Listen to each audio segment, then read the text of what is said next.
If you're like me and you miss the feel of the Yola mod, say hello to its little USAP approved legal limit mini-me, the Thrive Fury. I thought because of the revolution in foam paddles, I'd never consider maining a Gen 3 again, and this has me questioning all of that right now. I usually just do comparison reviews. I don't take time to do many individual reviews. I'm actually away at the beach, but I just really wanted to share about this because I think it's so special. I know there are a lot of Gen 3s out there that are terrific, but this one has some special things going for it, and it shows in its playability. The first issue with the construction that everybody's been debating and questioning has been, is it really a 15.5 millimeter core? And I did communicate with Scott at Thrive about this, and he said they did shave 0.5 off their regular 16 millimeter core. And I'm feeling like it does show in the play. I'm a huge Yola Pro 4 fan. I mained the Hyperion for a while, which is really not a hybrid shape like this, but an elongated arrow curve. So this is a little bit shorter, but I feel the difference in this 15.5. One of my issues with the Yola was 16 millimeter almost too bouncy off the top, 14 millimeter feeling a little stiff. So this is kind of a nice in between. And it's not just about the 15.5 millimeter. It also has, like the Yola, built-in foam. They're not calling it TFP, but it does have foam here, and something else, built-in weighting that you'll see, the X-ray. So 3 grams on each shoulder above that foam. What this seems to do is make this incredibly stable, and it takes away from the propulsion off the top of the paddle. So it makes it feel more controlled and consistent across the face. There's another wonderful thing that they've done in addition to the shoulder foam and the internal weighting, and that is they're using a different type of, instead of EVA for their ring, they're using a TPE, and this seems to just make it a little more, the energy transfer is different, I guess you'd say, and it dampens better. So this is one of the few paddles, I've been playing foam mainly because of tennis elbow, and this is one of the few paddles, I could play this paddle for hours and not have any issue with my tennis elbow. And that is unique, particularly because there's fiberglass. This is a CFC layup. I really can't play any of the fiberglass paddles lately without my elbow troubling me. And this one, and I think it's because of the special foam that they're using that's dampening. I'm not having any issue at all with my tennis elbow. It could be the balance as well, and the light swing weight. So I'll get to the specs here in a second, but 3 special things: 15.5, special TPE instead of EVA foam, and it also has the built-in shoulder foam with internal weighting, making it just incredibly stable with a really broad sweet spot, very consistent across the face.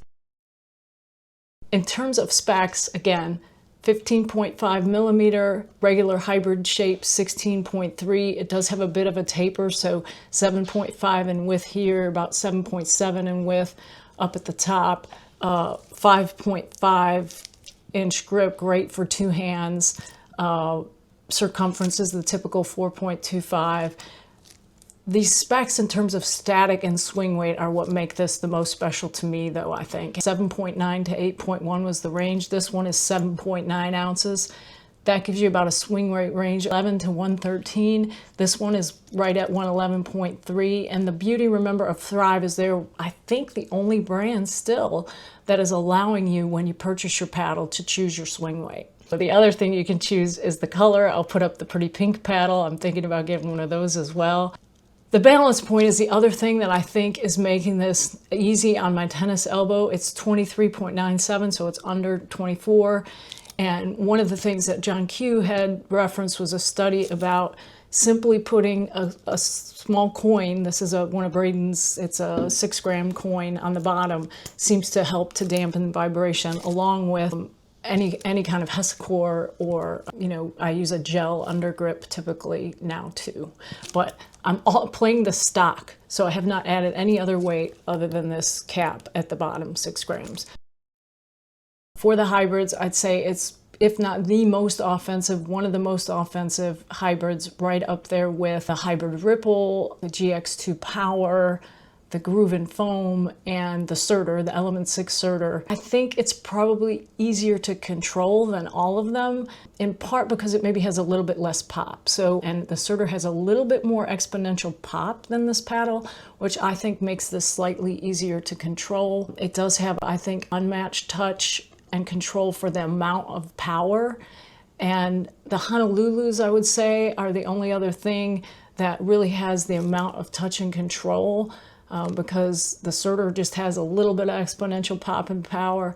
So the thing about the Honolulus, though, is that they are scaled down in power. So I always say the Honolulus are kind of the FC Plus is sort of my fallback. If I'm playing up and I'm getting a lot of incoming that's really fast, I can keep the ball in play. This falls somewhere for me in between the Honolulu and the Surter. It has as much power as the Surter, a little less pop. It's not as exponential. It's a little more predictable for me. So it's also not as big of a drop in power or pop as the FC Plus. So it's just this nice happy medium between those two. Why I like it better, as I said, than just the original Yola Pro 4s. Better sweet spot, better stability, not as stiff as the 14 millimeter in feel, and doesn't have the propulsion off the top that's kind of unpredictable, because the diving board of the Yola is still an issue, I think, on the 16 millimeter a little bit.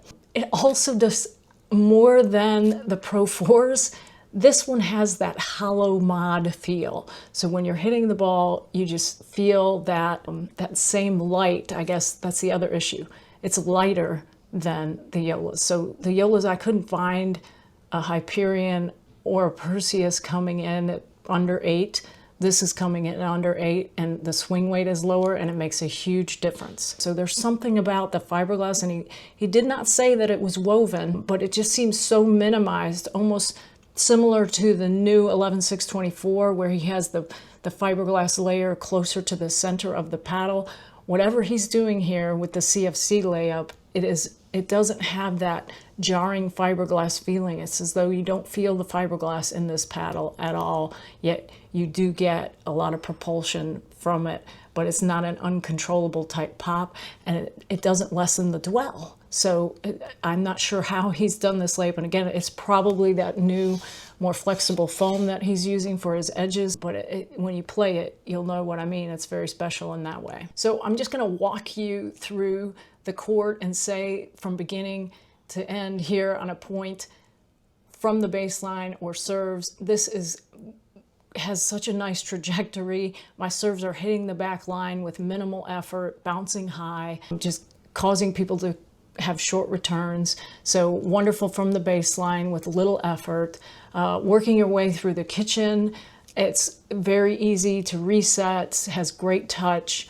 The pop, again, is about the pop of an ESQ 14.3. So it's not a Paddletech 12.7 pop. It's about a 14.3 Paddletech pop, which makes it feel much more controllable. And of course, it's pretty gritty, and it's got great dwell. So it's creating great spin for you to keep drives and drops down. The place that's really the most important, though, and where I feel like it's a step up for me in terms of something like the Surter or the gearbox, is at the kitchen line. So it does have that great touch for dinks, but I want to share a quote from Jill Braverman, who's a Thrive sponsored APP Pro, but because it's light and fast, lighter and faster than the Surter, lighter and faster than the gearbox, it's close, but feels faster, and except for the new Ripple, the Ripple 5, I guess, and the TFG, the new True Foam 4,